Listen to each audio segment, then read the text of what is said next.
So here I am, reminiscing about the past, thinking of all the fun times I had with my ex-girlfriend, all the laughs, all the giggles, all the fun, all the love. And this is kind of part of life, you know? You have these girlfriends, you spend a lot of time with them, and you break up, you decide to go different ways, you go different directions. I decided to go one way, and they decided to go a different way. I had one thought for our relationship, and I thought it should go this way, and they had a different thought, and they thought it should go that way. Of course, I am talking about Call of Duty. Call of Duty is my ex-girlfriend, not an actual person. My name is Tony. I am of the Underpaid Gamers. Thank you for coming to our channel and watching our video. We also have a podcast, so check that out if you like. Underpaid Gamers Podcast, and we're on Twitter at UPGamersPodcast. So Call of Duty is like an ex-girlfriend, specifically Black Ops 3, in effect that I thought when I bought the game, up front, I thought I was getting everything. I thought everything was there. I thought they were just being open and honest with me, and decided that they were going to go behind my back, our backs, as players, as consumers, and do something a little underhanded. And this has been a cause of contention for quite a lot of people playing. What I'm talking about specifically, of course, is the supply drops and how they added guns to them and how that changes the balance of the game. What we're actually watching right now is a nuclear gameplay I got back in January, so a couple months ago. I'm playing with my friend Epic Tim. We partied up and got into this domination match on Hunted. This nuclear is actually kind of an accident. It didn't happen on purpose. Like, once I got to like the 20 kill streak, I'm like, oh, I can get a nuclear, so I'm going to try to get that nuclear. But when I first started, 3-piece, what up? When I first started, like, I wasn't trying to get it. Like, I'm trying to get these challenges, and Call of Duty has these challenges, and that's why I like Call of Duty so much. It had these challenges, so it was kind of something extra to do than just run and gun. And these, I don't know what specific challenges I was going through in this game, but I do have the UAV, the Hater, and the Power Core, and that's not something I would normally run. Specifically the Power Core, like, who runs the Power Core, right? Then I also have the Havoc 30, or the HVK 30, I call the Havoc, and the Kuda. And while those are two of my favorite weapons, I never run them simultaneously. So I had overkill on for whatever reason. So that's just, I was probably just trying to get an overkill challenge. So that's what's happening in this game. We're on Hunted, playing domination, trying to get these challenges. And for whatever reason, these kids they just walk around and just let me kill them. So there's one. You know how it goes. But anyways, back to my point. Call of Duty is like an ex-girlfriend in the fact that, like I said, I had an idea of where this relationship was going between me as the consumer and Call of Duty as the product. And I thought, okay, I think they'll be upfront with this. I know that Advanced Warfare, they had supply drops, and there were guns in those supply drops, and that changed the way the game was played. But when Black Ops 3 came out, and Treyarch and David Vonderhaar, they all said that there's only going to be cosmetics in these supply drops, and I was very excited about that.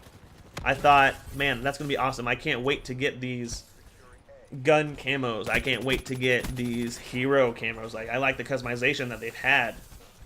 And that worked really well for a while. But then they decided to add these guns, and they decided to change their formula, and they decided that what they had said before is no longer what they want to do. So that's fine. As they are a producer, they can decide what to do, whatever they want. But as a consumer, I can also decide to do whatever I want, and I decided I do not want to play Call of Duty anymore. However, recently they have came out with the contract system. From what I understand, like I said, I still have not picked up Call of Duty, but from what I understand, the contract system is they give you a challenge. This one is specifically get 75 match wins, so get 75 wins, and then with that, once you have completed that contract, you get a gun bribe and like 4 or 5 rare crates. So you go to the black market, you have those 4 or 5 crates unlocked, and you also have the gun bribe, I think is how it works. And in that gun bribe, you give it to the black market guy, whatever his name is, and he gives you a crate which has guaranteed a weapon in it. I don't necessarily know how many weapons are in the game right now. I quit playing after they released like the M1 Garand and everything that came with. I don't remember. I think there was a shotgun pistol, something like that. I haven't played in quite some time. So I assume there's more weapons and more other things to get in the supply drops. But a gun supply drop, I think, is in the right direction. I don't think they should have ever said that they weren't going to charge or I don't think they should have ever said that they weren't going to put guns in the supply drops and then go back on their word and do that. Now, as a producer, I understand why they did that. I'm sure they made money hand over fist. Like, I've seen YouTubers like spend like $9,000 trying to get these supply drops, which I think is absolutely ridiculous. But they're encouraging that kind of behavior. But Treyarch, you can do whatever you want. I'm just not going to play your game anymore. I'm sure there's other people that aren't. I know of people that don't play the game specifically because of these supply drops, because that gives the opponent a better chance of killing you than you have if they have a better gun. So we broke up. Me and Call of Duty, we broke up. I decided that I did not want to be with Call of Duty anymore. We went ahead and they kept doing their thing. I kept doing my thing. I went on to bigger and better things. I played Uncharted. I played Fallout 4. I played Smite. All these things on my PS4. So Call of Duty is still doing its own thing. But these contracts, they're calling me back. You know how, like, when you have an on-again, off-again relationship, there's always, like, that one thing. It's like, hey, remember how much fun we used to have? Remember how much fun we used to have when we were hanging out and all this other stuff? And remember all these good memories we have? And I'm like, yeah, I do remember that. Like, man, I kind of want to have that again. Like, for whatever it is, wherever Call of Duty is, there's nothing like it.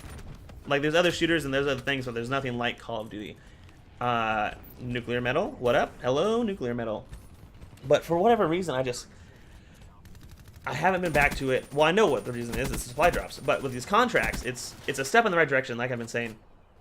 So it gives everyone a better chance of getting these weapons, which makes the playing field a little more fair. I don't have to spend my own money. I already paid $60 for this game.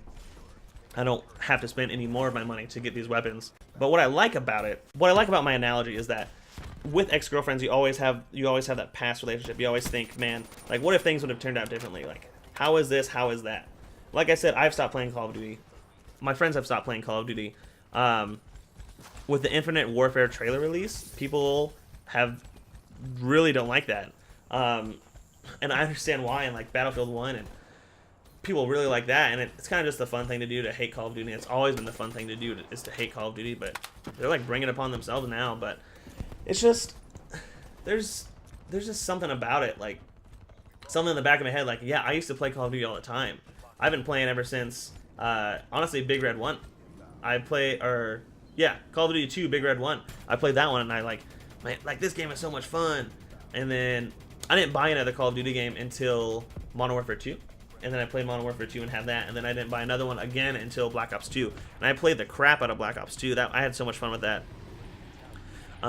So I have these really fond memories of Call of Duty. I think Call of Duty is, it's an arcade shooter, so it's just one of those things where you can go in, you can have a fun time playing it for a little bit, and then you can go out.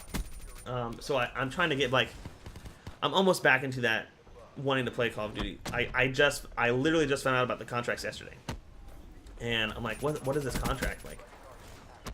Like, what are these things? And my friend, actually, Epic Tim, that I'm playing with here, he's like, oh, well, these contracts, they have, a gun bribe, and they have all these other things, and this is how this works, and this is how that works. I'm like, oh, dang, I didn't realize they were doing that. That's exciting. I want to go back and play. And he's like, oh, do you want to go back and play? And he was, offering to play with me.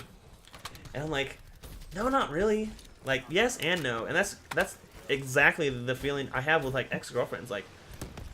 It's really easy to start up something that you're very familiar with. I remember this from, high school, and, with specific ex-girlfriends. It's easier to go back to something that I'm familiar with than it is to try to branch out and do something new. So that was my philosophy in high school, because I did have this on again, off again girlfriend. And I was like, yeah, it's even though we fight all the time, and even though I have kind of these bad memories and kind of these bad things happen, it's so easy to go back to something new. It's like the evil you know versus the evil you don't, and it's it's not a good thing to call ex-girlfriends evil or anything, but just specifically I'm familiar with these fights, and I'm familiar with these flaws that these people have, and I understand why I don't like this, and I understand why you don't like that.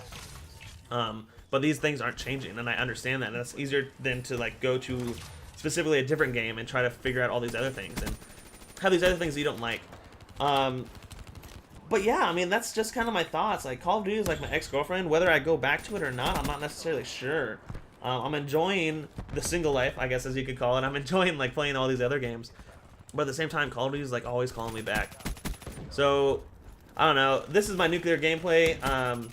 It's the only one I have on Black Ops 3. I don't know if that's true or not. It's the only one I have posted on Black Ops 3. So, thanks for watching, and if you like what you hear, if you like anything like this, you can check out our podcast. Me and my friend Justin, who was not playing with me, but does play video games with me every once in a while, we have a podcast called the Underpaid Gamers Podcast. We're on SoundCloud and iTunes, so check that out for more topics kind of similar to this, and I'll see you guys later. Peace out.